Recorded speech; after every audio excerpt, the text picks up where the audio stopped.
Goedemorgen, dames en heren. Good morning, ladies and gentlemen. Welcome. Welcome to this very, very special event. We tried to get him for ages, but finally he's here. Mr. Claude Lanzmann, please give him a big hand.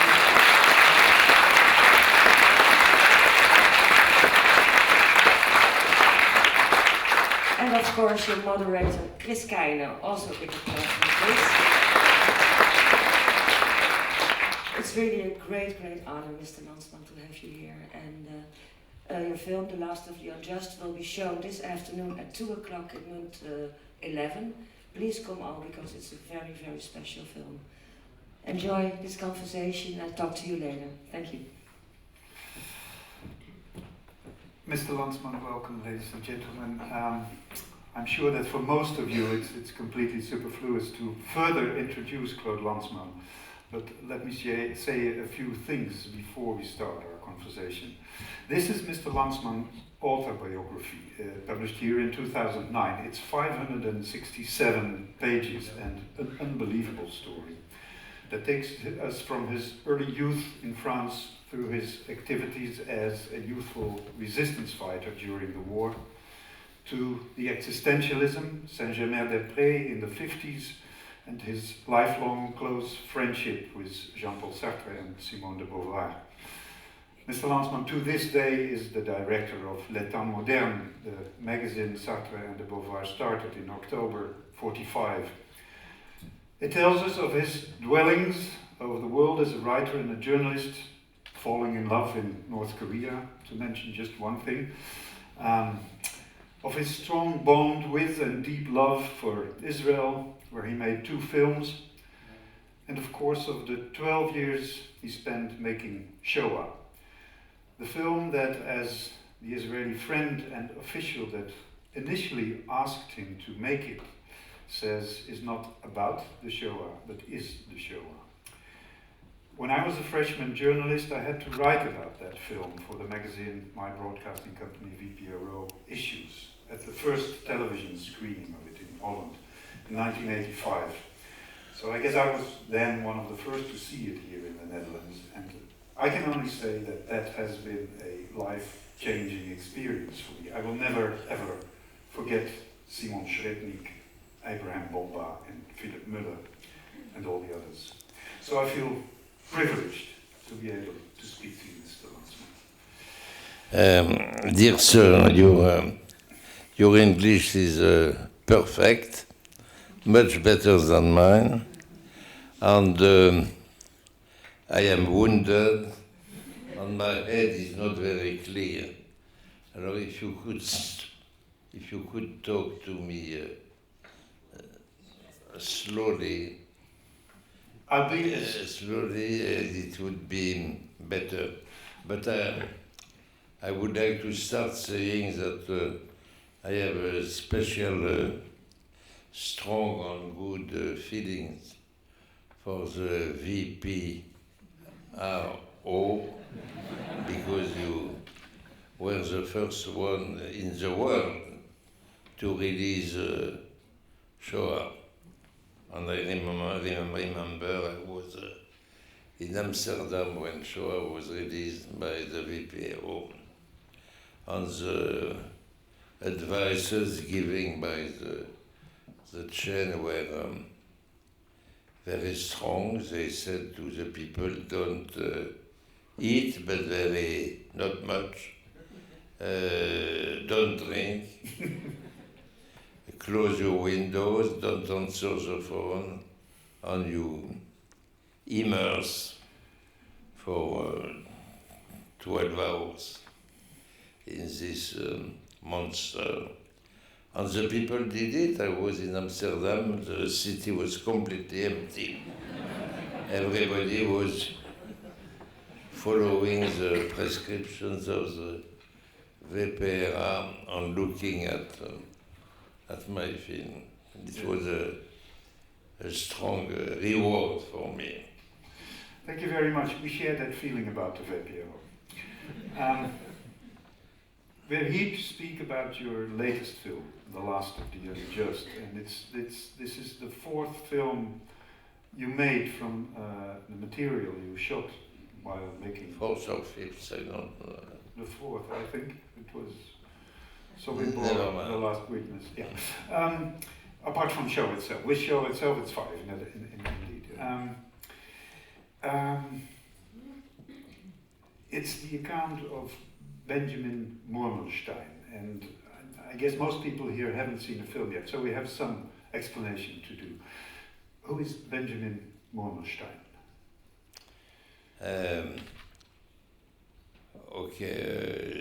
The biography of Benjamin Murmelstein. He was one of the 3 chief rabbis in Wien before the Anschluss, before the annexation of the Austrian by the Nazi, and he was, I did not know him at all at this time, and not later, but I had read many things about him, and more generally about the Jewish councils, the so-called Judenräte, and I was fascinated by this. And all the judgments which were given to characterize Murmelstein were absolutely hostile. No one came to defend him, and not only my friend Hilbert, because it is through Hilbert, the destruction of the European Jews, that I became acquainted with Murmelstein, and Hilbert was very, very harsh. Maybe we must explain that Murmelstein was the last Judenrat, the head of the Jewish council in Theresienstadt. Yes, he was. There were 3 heads of Jewish councils in Theresienstadt. The first one was Jacob Edelstein. He was Czech. He was from Prague.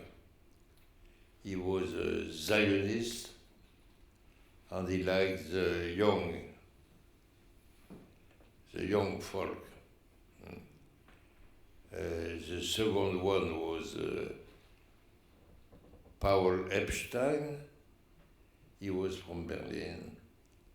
And the last one was Murmelstein, who was from Wien, and he did not like the suffering of the old people.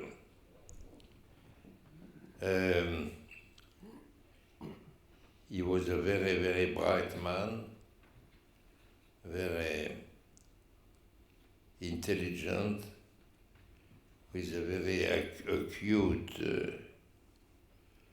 brain, full of humor, funny, sardonic. He did not lie. And I spent 1 full week in Rome with him, morning, afternoon, and even in the evening sometimes. In 1975, that was. In 1975. It's very strange because he was the first protagonist of this future film. I was just at the beginning of my work.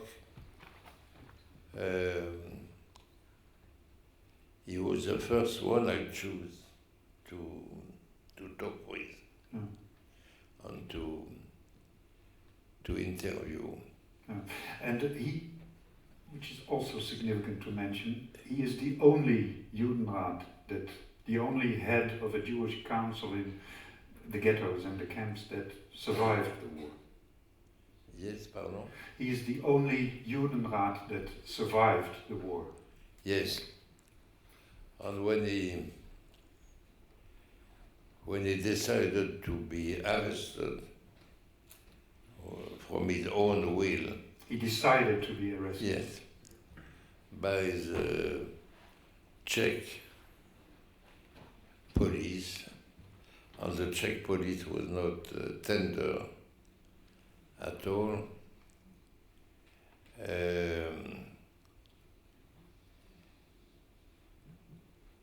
The first question that the Staatsanwalt asked him, but in a very mean way, how is it possible that you are alive? Waarom leven Sie? This was the crime. He was alive. And Murmelstein, who had strong nerves, answered, on you. It was not exactly the same. And he stayed 15 months in jail in the famous prison of Pankrat, In Prague. where there was later on the Slansky trial, and he was acquitted of all charges that the other Jews of Theresienstadt threw against him. He was, can I say it like that, he was a hated man in Theresienstadt? Hated, yes. Yes, by many people. I can give you some examples of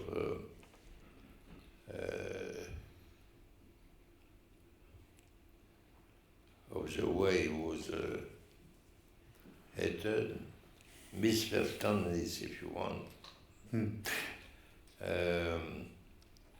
Suddenly at the end of 1944, an epidemic of typhus broke out in Theresienstadt, and the typhus was the ontological fear of the Nazis, because they identified the Jews with the typhus.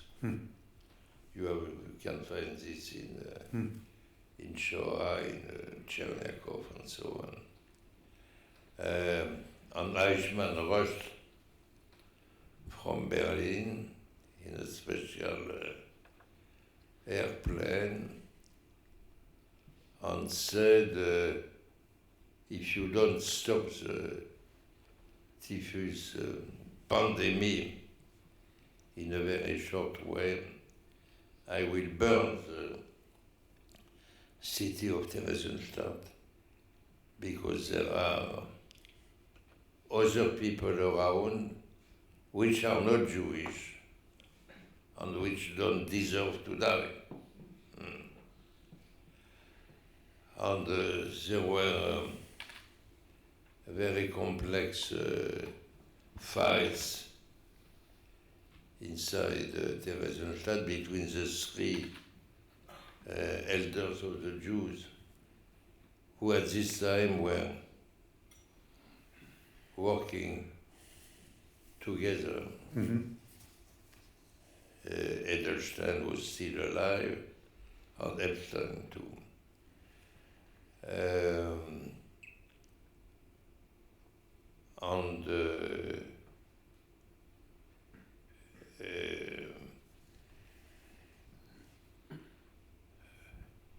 There was the only way to stop the typhus is to vaccinate the people. But the Jews were very strange blokes. They did not want to be vaccinated because they fear that something, some poison would be inoculated to them. Alors, Murmelstein had the bright following idea in order to eat, they had special tickets. And for each meal, one had to give a ticket. And Murmelstein thought, if it is so,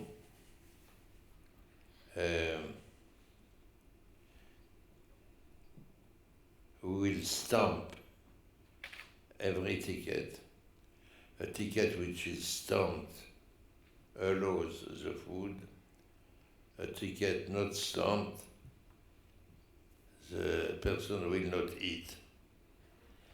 Alors he was accused after the war by the people who survived Theresienstadt that he wanted to kill them, to starve them.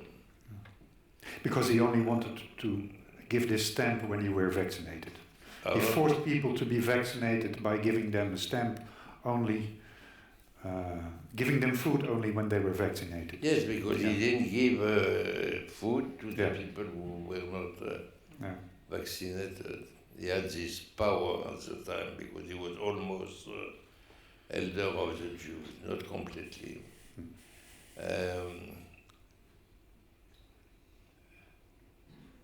And during my discussion with him, this is in the film, yes, I asked him the question, and he answered, I never wanted to starve anybody. I did not want that they die from typhus.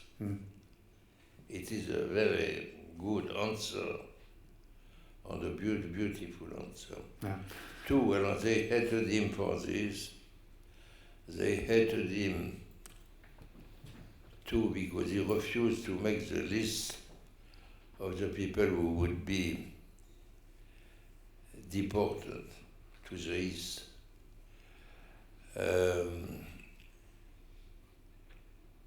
Before him, when at the time of Edelstein and Epstein, they had many friends. People came to them and said, please, I know that my name is on the list of the next transport, and said, to use a Nazi saying.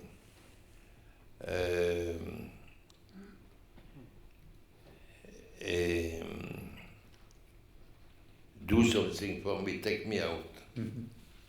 All of them said, yes, we take you out, don't worry.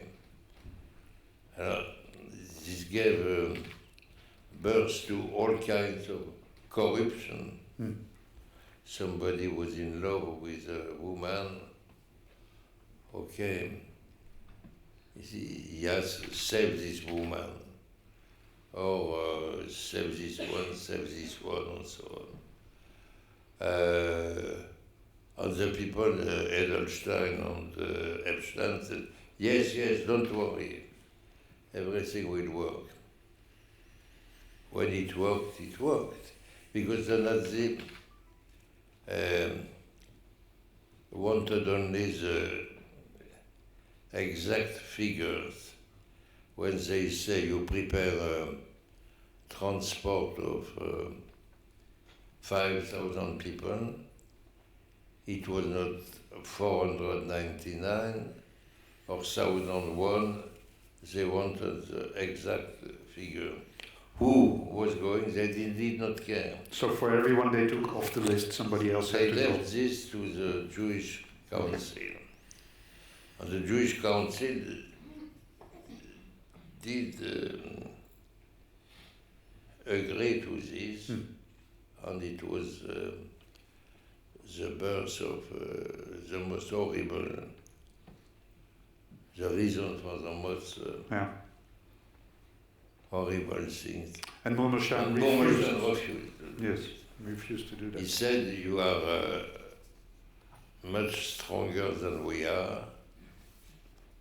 We cannot forbid you to deport us, but we will not choose the people. You want 5,000, we give you 5,000 You choose them. And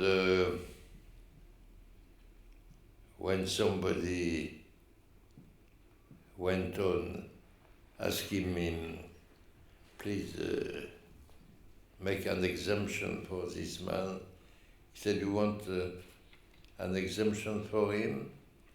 Okay, but put your name at the place. And he told me nobody puts charity. And that's why he was hated. So high. Mm.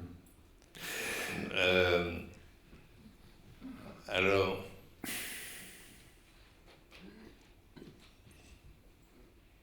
he was hated by this. Yeah. He told me an horrible story, which I didn't put in the film. A young man, an adolescent of 16, 17, I went to see him with a very disturbed face. Please take me out of the list. I am on the next transport. And Murmelstein told him, I cannot. There are new laws now, and I am responsible for this law. I cannot do it anything. And the man, day after day,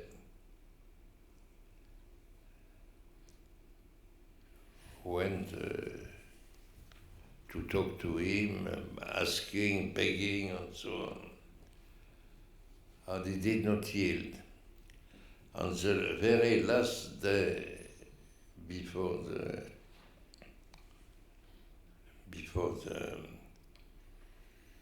the moment of the departure of the transport, so-called transport, suddenly he saw it beaming, full of joy, almost dancing. And he was very surprised.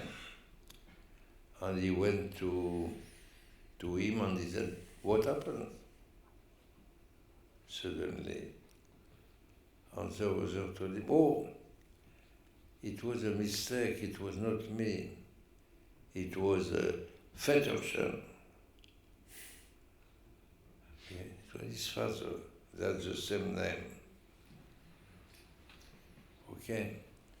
It is one of the reasons why it was very difficult for me to put all this, for many reasons, anyhow, in Shoah. Yeah. Because Shoah is an epic film, and this is the bad side of the story. Yeah. When people live in horrible or impossible conditions, you cannot expect them to behave as a hero. And he quotes a book of Isaac Bashevis Singer called Die Freunde, and Singer says if in 50 years somebody will say that all the people who lived inside the ghettos were saints, there will not be a greater lie. And Murmelstein told me the story, and said, but I add, they were all martyrs, but every martyr is not a saint.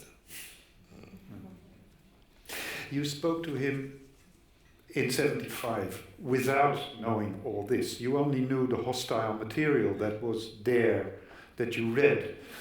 How did these conversations evolve? How did your feeling about him evolve during the interviews you did with him? Could you repeat? You did not know all these stories before you interviewed him. So how did your feeling about him develop during the interviews? You only had read the hostile material before you met him. Yeah. How did your feeling about him develop during the interviews?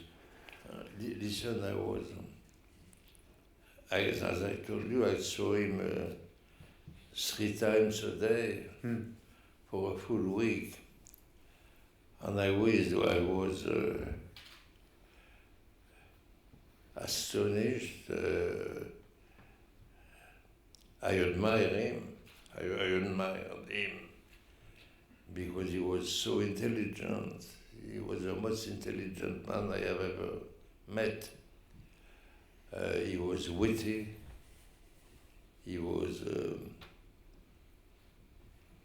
sharp. He was human too. He was a brute, but he was human, and he said so many new things about Eichmann, about the Eichmann trial, about the horror of the process of Jerusalem, the Eichmann process. Because this process was made by ignorance. They knew nothing. They mixed all the names, they mixed the names of the Polish towns, they mixed Helm and Helm, no, it has nothing to do. And so on. He had no... And I know, excuse me. No, go on. And I know because I met Shoah, how difficult it is to help the people, the Jews, to talk when they went through extreme experiences, extreme suffering, very difficult for them to talk, and very difficult, or impossible to talk in front of a camera, of a cinema crew. Imagine if you have seen Shoah, the story of the barber who has to cut the hair of the woman inside the gas chamber. Abraham Bomba. Yes, Bomba. It was very difficult, and I spent 3 days with him in the mountains upstate New York, because I understood that with the Jews, in order to help them to talk, to invent ways which would allow them to talk, I had to know everything before shooting. You never know everything, but sometimes it helps. Alors, imagine how difficult it is in front of a camera or of a cinema crew. Imagine how it is in a trial. How can they talk? They were unable to talk because the others were unable to ask them the true questions, to interrogate them. They wanted to a fake trial, and the people had no other choice than to weep. And to weep, and they broke in sobs,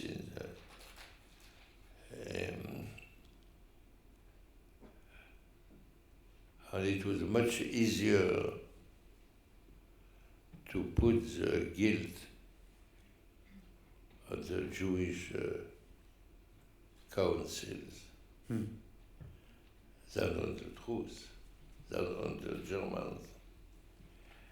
The Jewish councils were responsible for the death of the Jews, and it is absolutely untrue. I have read a huge book of 1,500 pages called Judenrat, written by a man called Isaiah Trunk, which I read in the United States when I was working on this film. And he took all the small towns, all the shtetl of Poland, and he examined the case of each one very precisely. Sometimes he does it too much because the trees hide the forest. But anyhow, it's a very important book.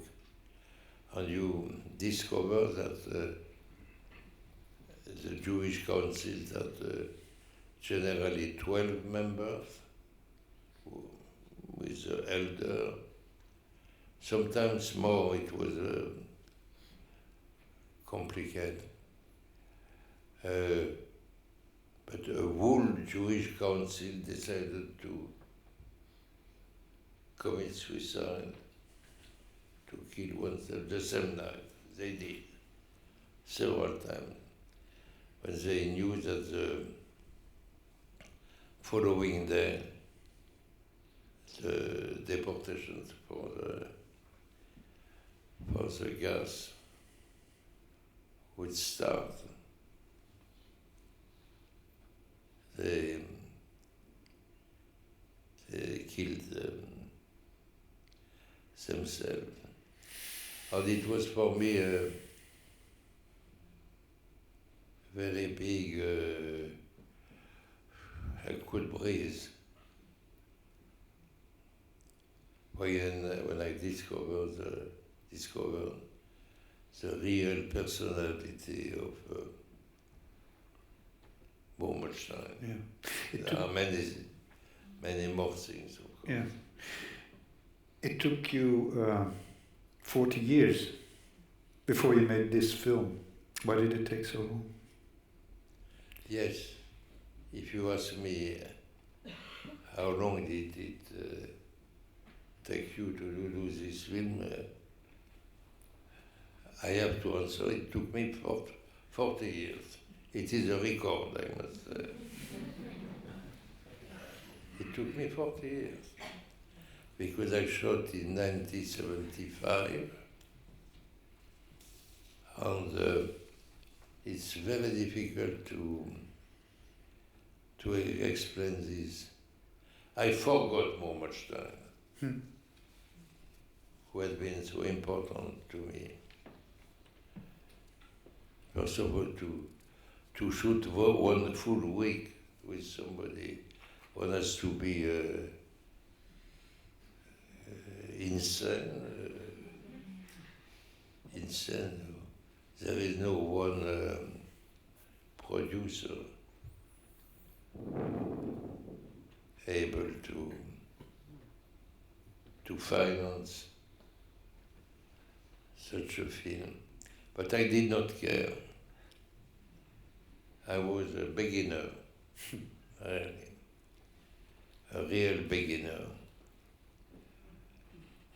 And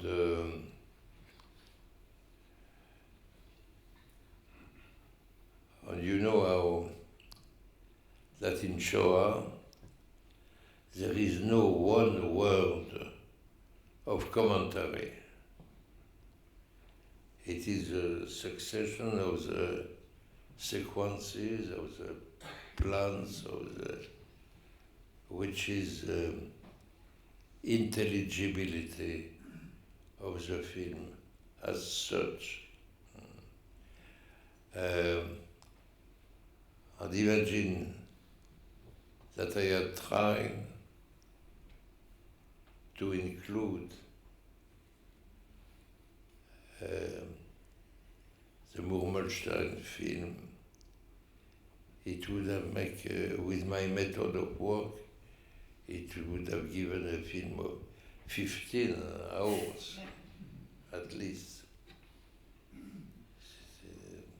it's hopeless. But in the opening sequence of this is one other thing I want to say. Mm. Shoah is an epic Yes. epic film. It is a film, the center is the gas chamber, and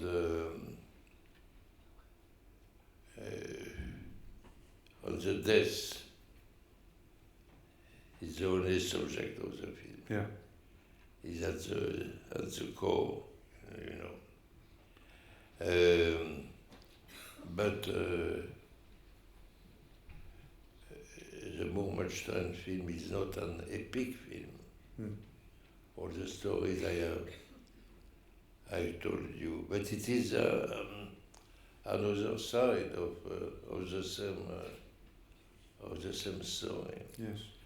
And for me, it shows sometimes more than Shoah, the cruelty and the perversity of the Nazi, more than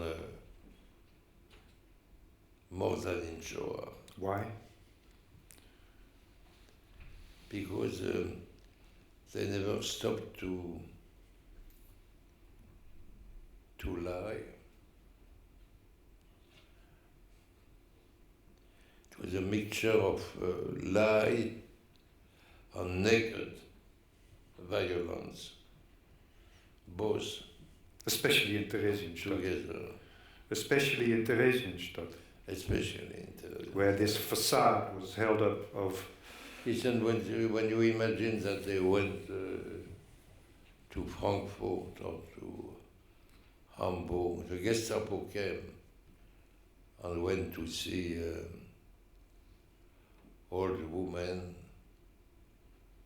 the mother of Angelica. It happened to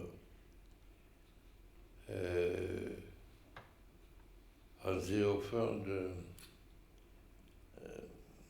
the Führer makes you present. Der Führer schenkt den Juden eine Stadt. Yes, that was the title of their propaganda Yeah. film about Theresienstadt. Yes. Alors you have the choice in between an apartment in the sun and with a panoramic terrace with the lake and so on. But you have to pay the price of the rent is such, and you have to give also all your registered money to the Eichmann fund, because Eichmann wanted his own fund. He wanted to be the master of all this. Okay, alors this old woman paid, and when they arrived in Theresienstadt, they discovered that they had to live on the attics, and with 4-5 floors of bed. It was it is not a pleasure to go there.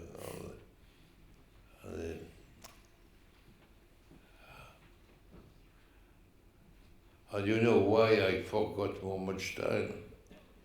It's because he was the first one I went to see, but afterwards I had to do the film. Yes. Why did you decide to do it in the end? Because it took 40 years, and in the opening sequence of the film you have a declaration in which you say how difficult it was to make the film, both from a cinematographic point of view and also from a moral point of view. Why was that so difficult? Why? Why was that so difficult to make this film, both cinematographically and morally? Because Shoah was very, very difficult. And I said that this one would be as difficult as Shoah, and it was not true to have the strength. And when I said that I forgot Murmelstein, I want to see, I mean this,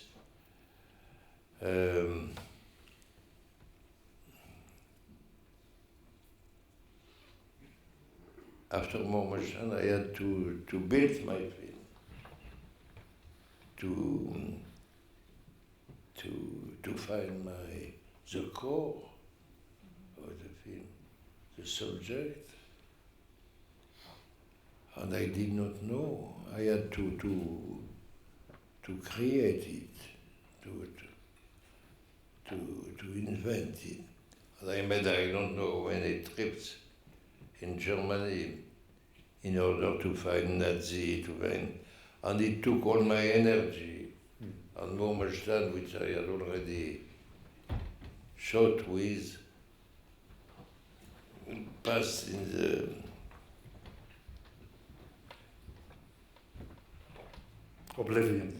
another. He was far behind me. And I was saying to myself, when the film will be finished, when the shooting will be finished, you will see what you will do with this. You know, there are so many things I have, and I have still other, I can make 10 other films. We'll come to speak about that.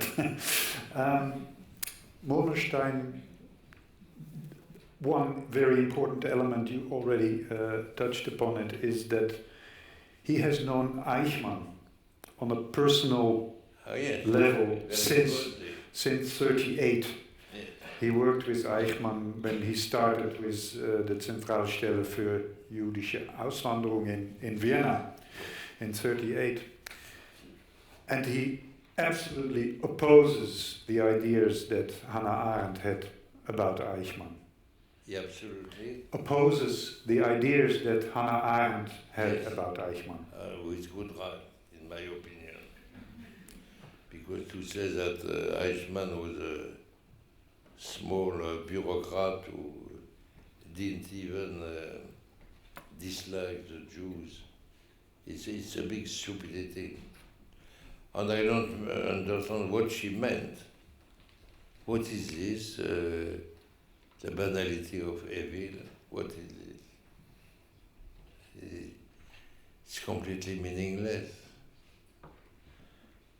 The real meaning is, he is a killer, but you could be a killer too. And it is not true.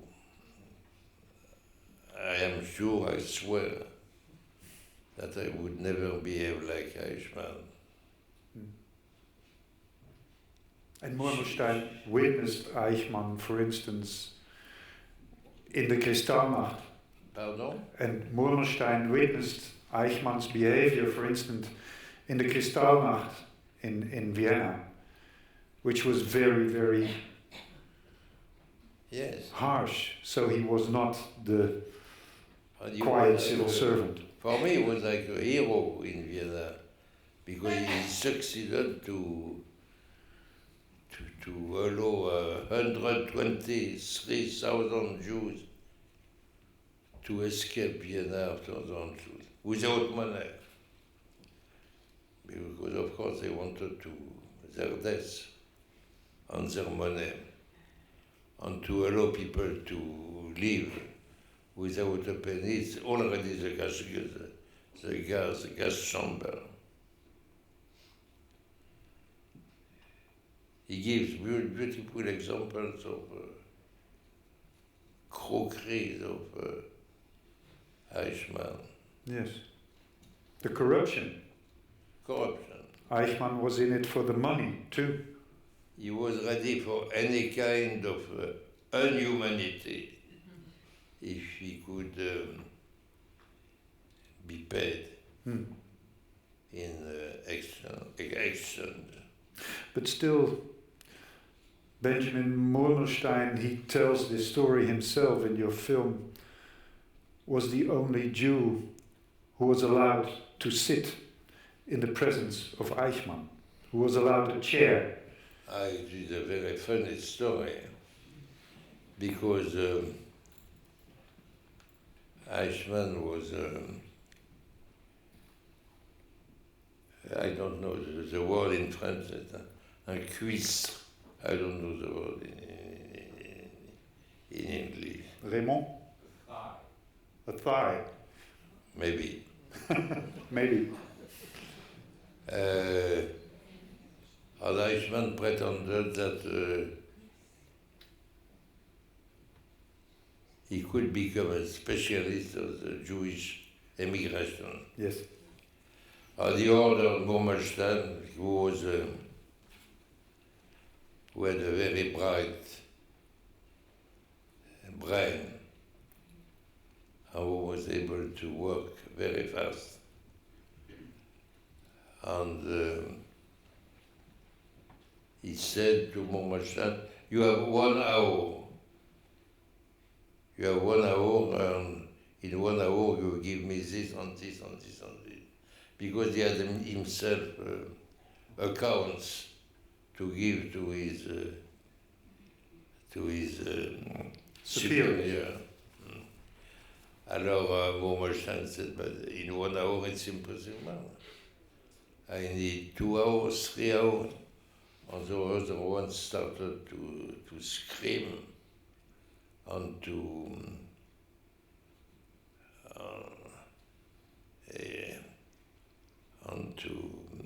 say, if you don't do it, you will. I will give you to the Gestapo. Okay?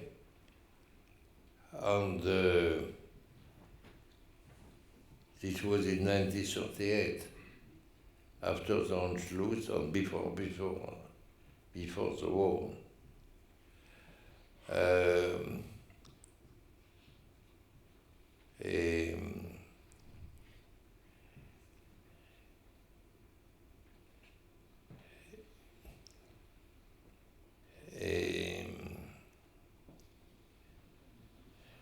was about why he was allowed to sit in the presence of Eichmann. Yes.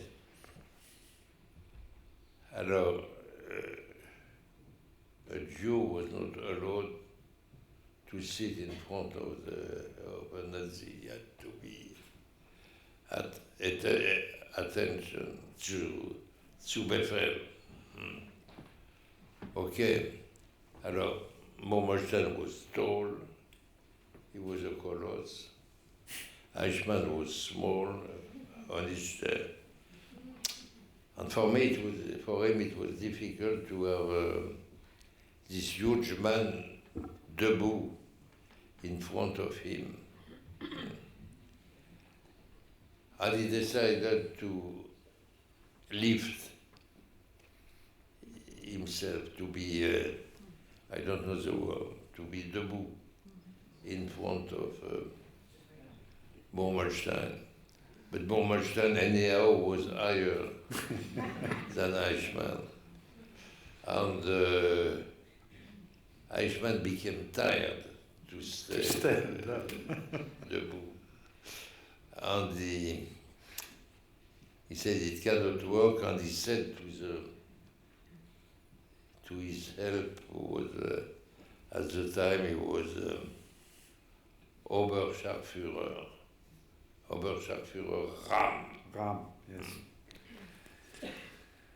Herr Ram, bring einen Stuhl für Murmelstein. For Ram it was a scandal absolute, ein Stuhl for a Jew. But he had no choice. Alors, Murmelstein and Epstein and Eichmann were talking in a civilized way, each one had a chair. But the years passed, and Ram became the chief of the Nazi of Theresienstadt, and in end of 1943, or already 1944, he was a big chief in Theresienstadt. And Murmelstein was first chief, and he was the chief of the Nazi. And Ram became the chief of the Nazi of Theresienstadt, and in end of 1944, he was a big chief in Theresienstadt. And Murmelstein was first chief in Theresienstadt, and Murmelstein was first chief in Theresienstadt. And Murmelstein was suppléant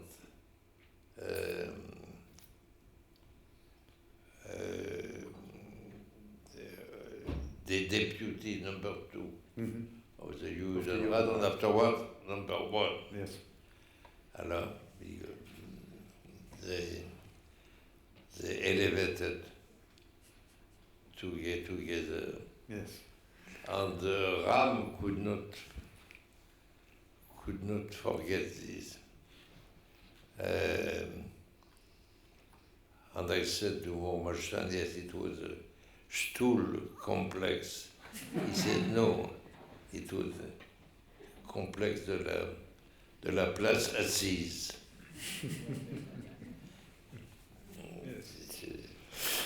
There is a long opening statement from you that opens the film in text, Yes.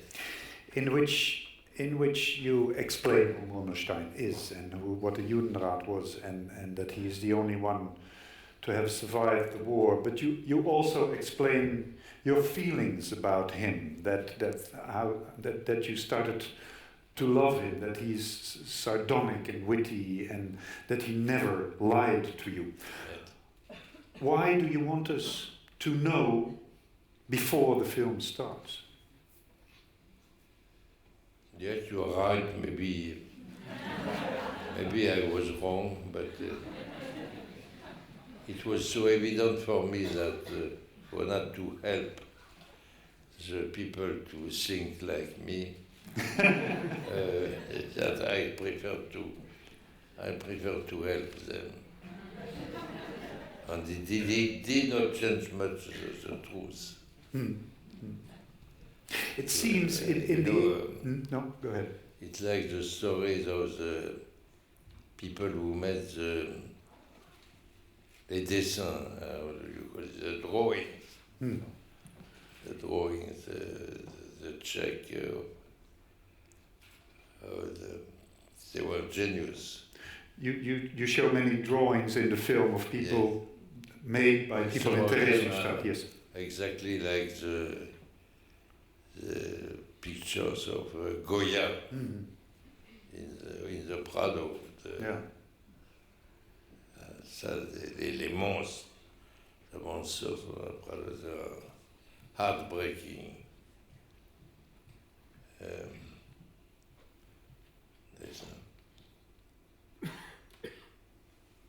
No, but when I wrote this about Murmelstein, it was to help the people. Yes, okay. And I get the impression from the interviews as shown in the film that in the beginning Murmelstein is a little bit distant, he is ironic. A little bit distant, he's ironic, he's very witty, speaks in beautiful metaphors. No, he says fairy tales. Yes, fairy tales, yes. Towards the end of the film, and especially when it comes to the last month in Theresienstadt, when he was the Judenrat, he becomes more agitated and more excited and is pondering on facts and tactics and strategies. You seem at a certain point to be irritated by that a little bit. Irritated by that a little bit. In the way that you say, I have the quote here somewhere, but you say, listening to you speak about Theresienstadt, one does not have the impression that Theresienstadt was a place of disaster, that the people were suffering, that thousands perished and that other thousands were deported to Auschwitz. I have the feeling that you did not have any human feelings. What made you say that? The truth. The truth, I had this feeling, yes. I had this feeling. He was completely obsessed by organization problems.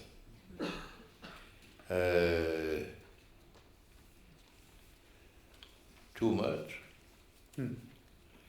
Much too much. You know, he gave me a very special present. So the last time I met him in Rome, I saw him.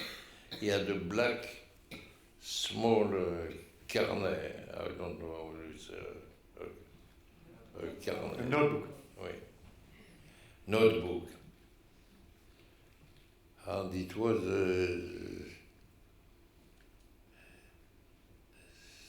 the most stupefying thing I have ever saw. He mixed everything by alphabetical order, human names, number of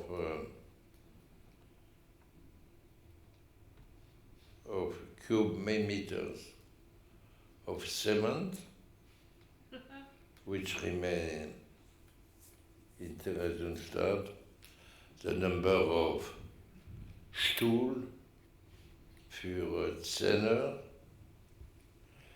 the number of Pflegerin. He counts everything by alphabetical order. I wanted to put this in the film, but it was very difficult to. I did not know how to do it. He was definitely obsessed by the organization problems, and in another way, it is the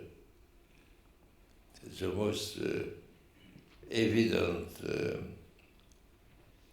proof of what is a ghetto at its agony. These are the 2 or 3 last months of Theresienstadt. He was still counting everything he had. Was that his He way? had the number of tuiles, I don't know how you say this, of a roof. It's, I don't say that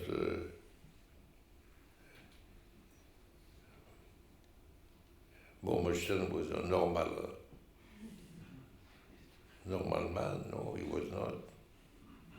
Was that part of his way to survive, you think? But he was definitely not a monster, and he was a very courageous man. In the film, when you ask him this question, I get the feeling But that my questions are not at all, I don't think so, not at all. I don't know the word in English. Complaisant. complaisant. My questions are not easy. No.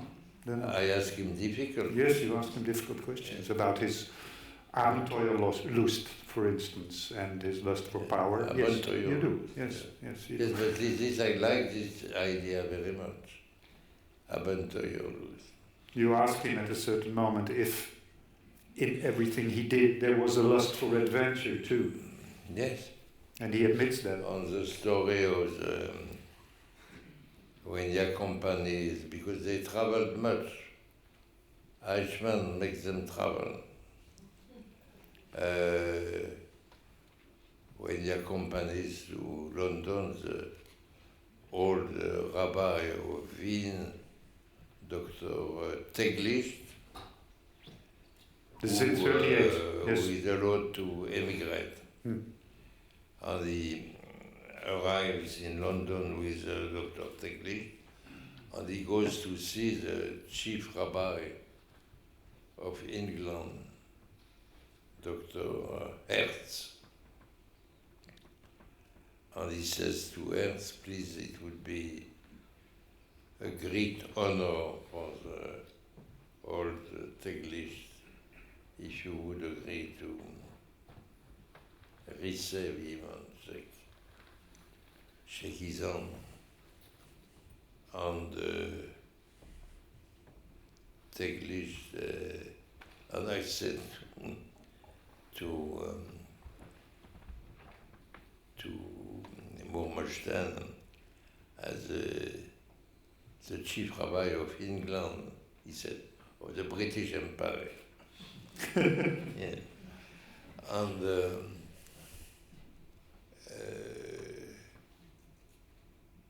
on the Herzl-Theme, I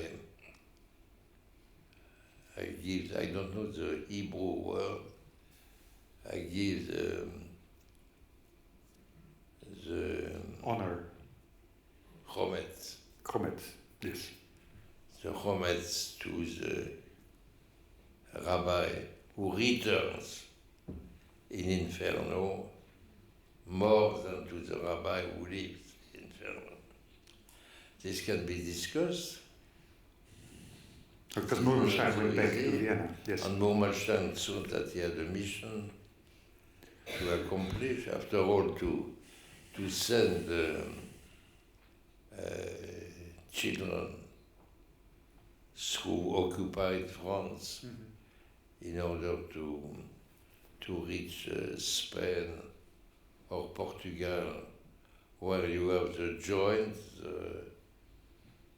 Jewish American rich organizations who can give money for these people who can live, who are authorized to live in only without a penny. But there he admits that there was also a lust for adventure, maybe in his decision to go back. And you like that. Why do you like that? When? Why do you like that answer? Why do you like it that he admits that there was some Abenteuerlust in it? I like the idea when he said that he's an adventurer.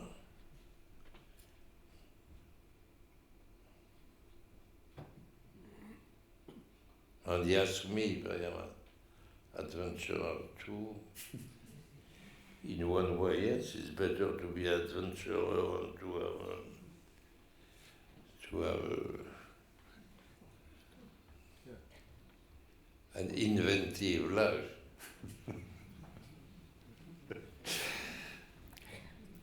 The last scenes of the film are both very touching and very revealing, but they may also provoke debate, maybe.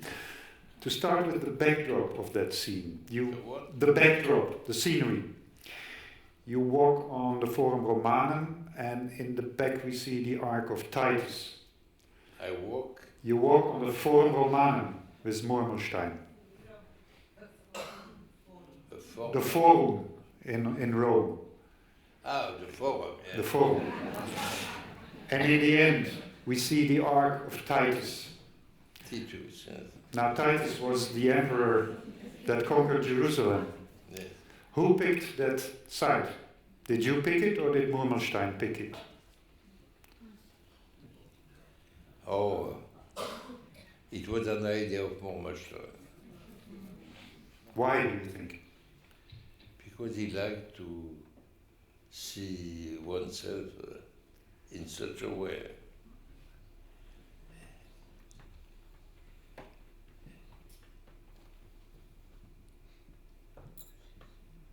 No, and he's not wrong.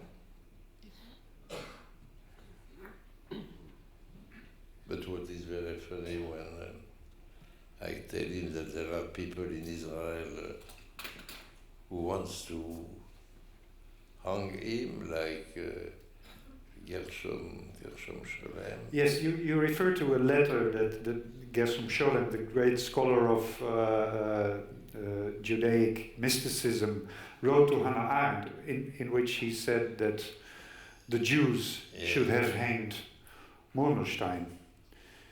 Yes, but I hope that Scholem would have agreed to hang Hannah Arendt. I knew Scholem very well. He was your friend. What I did not do to Murmelstein is that I don't remember if it is the year before or the year after, he was a witness of my marriage in Jerusalem. Sholem was, yes. Sholem, yes. With Angelika Schrauzer. But he was a very soft man. He would have never killed une mouche, A fly. a flea. Maybe between the leaves of his Torah, like you is said. very funny when he says Freud is a great man, and I compare Sholem to Freud, Gerard Sholem, because he wrote a book about the real name of Sholem, which was not Gershom Sholem, but Gerard Sholem. And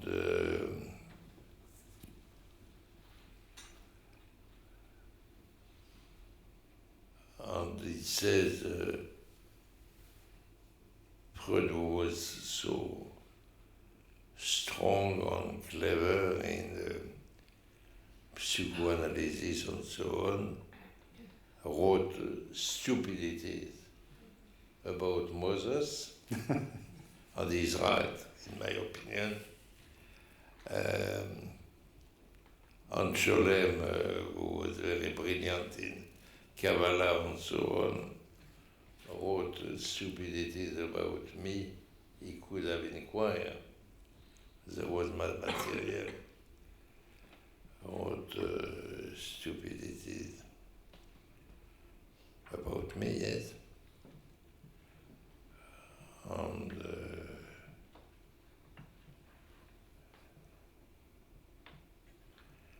he was ready to hang me, who had been completely acquitted by the Czech tribunal.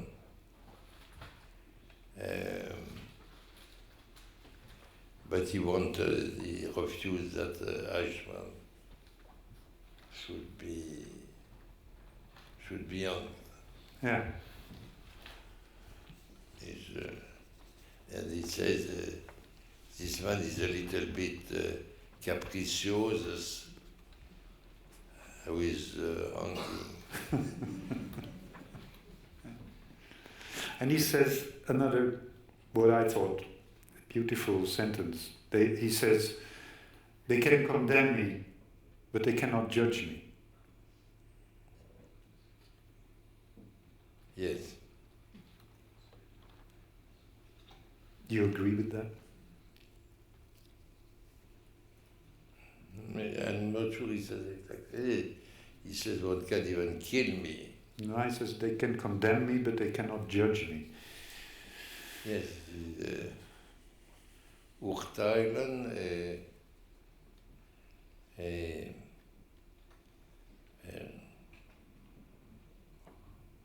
die können mir verurteilen, aber die können nicht über mich urteilen. Yes. But he says this because he's honest, but I don't think he would agree completely for this. Anyhow, I personally would not agree. Why don't you agree? No, I would not agree because he does not deserve so. Or you don't agree that they can verurteilen, that they can condemn him? Yeah. He's a dinosaur. I was Autobahn. That's how he calls 70 himself. years is the end of the life. And at this time it was true. But my turn will come very soon, and the Autobahn will free for the machine. Okay. He says, I am like a dinosaur on the Autobahn. Yes, everybody. He says, I am like a dinosaur, ein Dinosaurus auf der Autobahn. Everybody's hitting me from all the sides. He's a very proud man, you Yes. may remember when we are climbing down not climb, but descend the staircases. I try to help him with my arm. He refused. He's proud. He's not an old man. But afterwards, when we return, I put my hand around his shoulder, and when I was making the film, I had the tears in my eyes, really, because it's a very beautiful hand, and the signification of this gesture is brotherly gesture.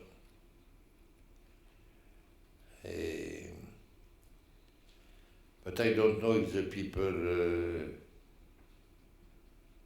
now, Jews or not Jews, are ready to listen at this or to hear this. I have no idea. We will see what the reactions will be. We will see what the reactions will be. Here in Holland, I think we must not make you too tired, but I will ask if there are any questions in the audience. I think we can take another 5 or 10 minutes if there are very pressing questions in the audience. You told the story of this teenager that you decided not to include in the film because I understood that it presented the Jewish victims in a negative way. My question is, was this something that you did on many occasions? Was this an approach that you had in general in your films, not to present the victims in a negative way? Did you understand the question? You told this story that Murmelstein told you about the boy Yes. who wanted to get off the list. And the gentleman understood that you didn't include that in the picture because it shed a negative light on this boy, and that you don't want to put the Jewish victims in a negative light. And he asks if that is generally your way of working. No, so it's not the reason. I could not put everything. I could not put everything. And,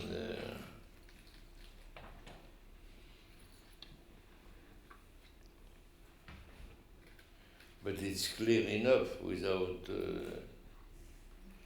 your comment.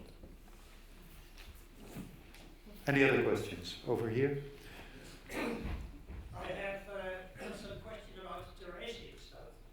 I have a document signed last year in Amsterdam by somebody who's working on an agency, a housing agency. And on his passport, it shows that he was born in Theresienstadt on the 23rd of December in 1944. Is it possible that in Theresienstadt children were born, were registered, administrated 3 months before Theresienstadt was free for the residents? Did you understand the question? No. The gentleman knows someone who has in his passport as his birth date the 23rd of December 1944 in Theresienstadt. Oui. This gentleman knows someone who has that in his passport, and he asks, is it possible that children were born in December in 1944 in Theresienstadt and were registered there? Yes, we talk about this in the film, where Murmelstein says that when they decided to answer to Günther, who was a monster, Günther used to tell them in what concerns birth, you have to take your own responsibilities. And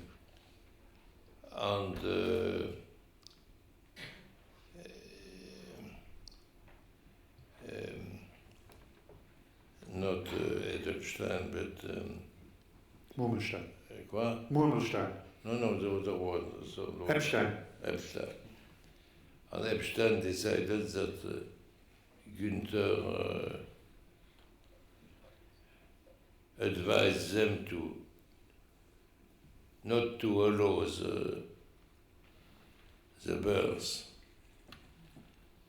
And he decided himself, Murmelstein, that it could be completely the other way. And he went to Günther and he said, I don't know what was his grade. We take our responsibility. And there were 13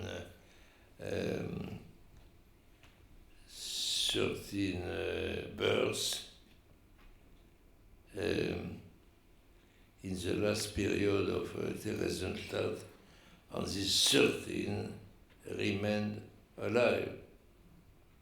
And all the people, all the others who had been born during the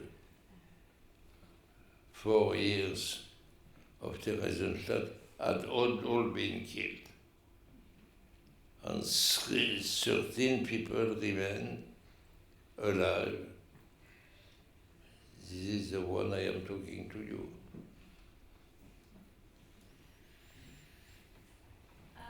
What did you give you the most deep emotions when you were making this film? The most? What gave you the deepest emotion when you were making this film? I wouldn't dare ask that. The deepest emotion.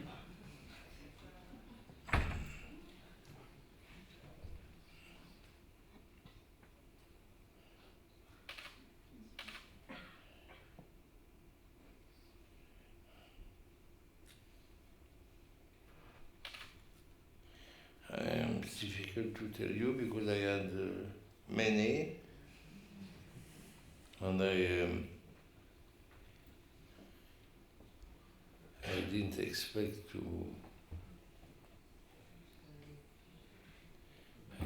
such a question.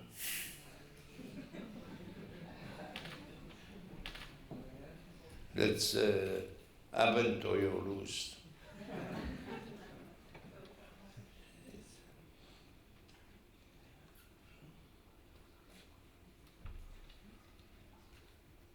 It's because I like the word Abenteuer.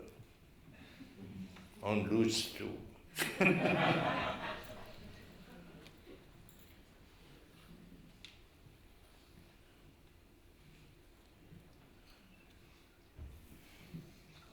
But there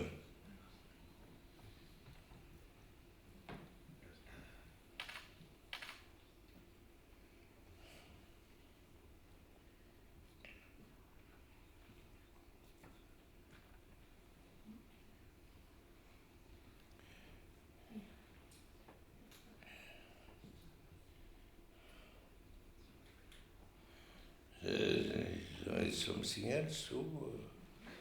When he decided that starting tomorrow morning there is no typhus anymore, there is Durchfall. The word typhus is banned. Durchfall. I have to explain that at a certain point he says, I cured the typhus also by changing the word. I said there is no typhus anymore. From now on there's only diarrhea. So that was a very moving thing. I explained, because the people haven't seen the film yet, so I explained what you just told. The gentleman there has a question too. Have you seen Margarethe von Trotta's Vous avez vu le film de par Margarethe von Trotta? Le film de qui? De Margarethe von Trotta, No. Hannah Arendt. No, Then I have no questions. I did not. It seems like you don't want to see it. I don't intend.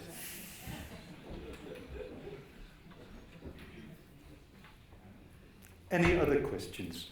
I think we can take one or two more.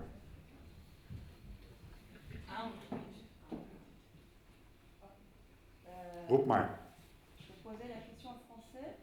Ça va ou pas? If you speak up, quand vous parlez un peu fort. Plus fort. Bonjour. Ce qui m'intéresse psychologiquement, c'est si Murmelstein, en quelque sorte, est une miroir, caractère personnel que vous avez, que vous portez en vous-même. The question is if, in a way, the personality of Mr. Murmelstein mirrors Mr. Lanzmann's personality. Did you understand the question? What? If dans un terroir psychologique, la personnalité de M. Murmelstein est le miroir de quelques éléments de votre personnalité. Oui, ça c'est easy to say this. It is too easy. I am not sure I agree. You don't agree? No. It's too easy. It's too easy a psychological explanation. One more question. Over here.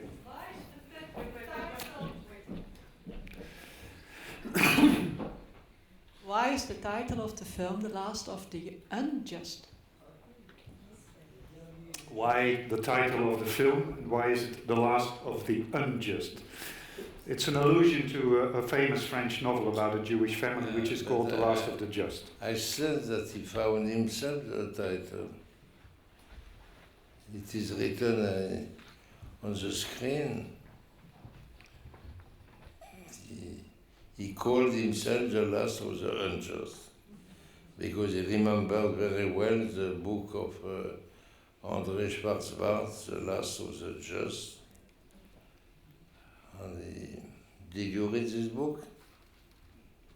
It's a famous French novel about a Jewish family. You should. About 2,000 years followed until Auschwitz. And he could. He made a joke, not exactly a joke, but he mixed two things. If Ernie Levy, who is the hero of André Schwarzbard's book,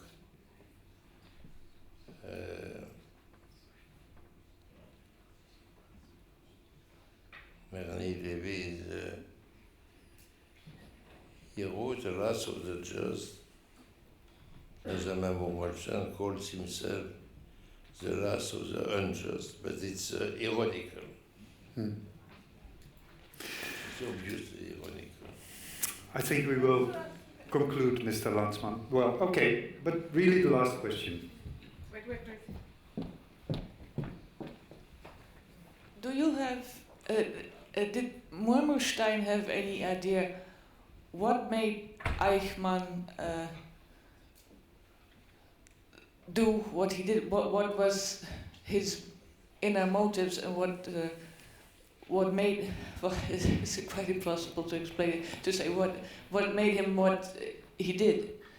What his ideology was Nazism, but what could make him become such a man? Did he have any idea on Eichmann? Did you understand the question? The question is, did Murmelstein tell you if he understood? Not understood. If he had an idea of why Eichmann did what he did? What lay at the core of his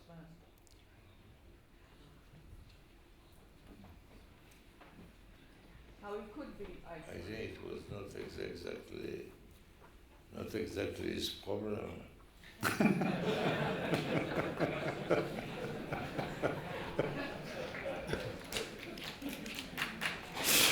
I think we'll have to conclude here.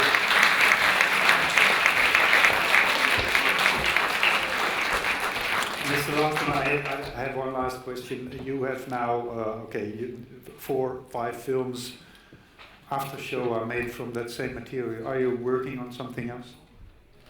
No, Yes. I did not stop to work. No, I work. No. No, but another film from the material you shot for Shoah. But it's very difficult now to. I can build several small films, yes.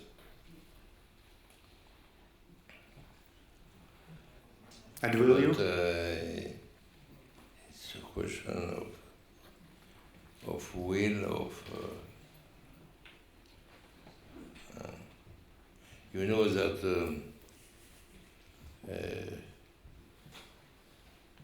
Göring decided that after the Kristallnacht, all the Jews, all the men had to add to their first name the name of Israel, and the woman the name of Sarah. And I have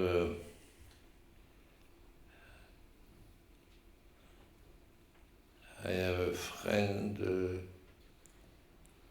who lives in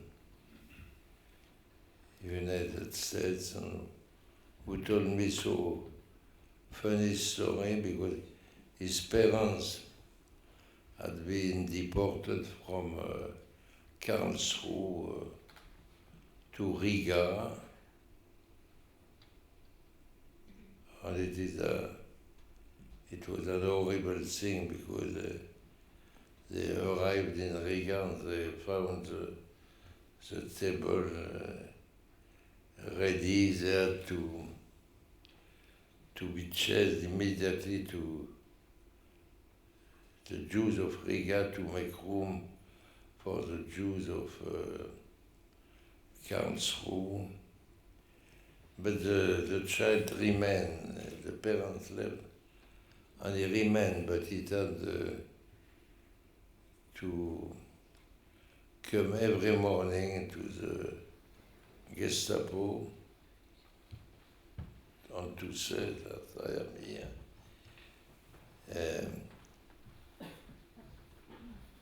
Ich bin der Jude, he had to say. His name is Ziring. Ich bin der Jude Hermann Israel Ziring. And immediately he had Papa, the chief of the Gestapo. Was? You dare to use the first name of Göring, Hermann Göring. I have many stories like this, but I'm not sure it makes so feel. Mr. Lanzmann, thank you very much for a wonderful film and for this interview. Thank you. Ladies and gentlemen, Claude Lanzmann.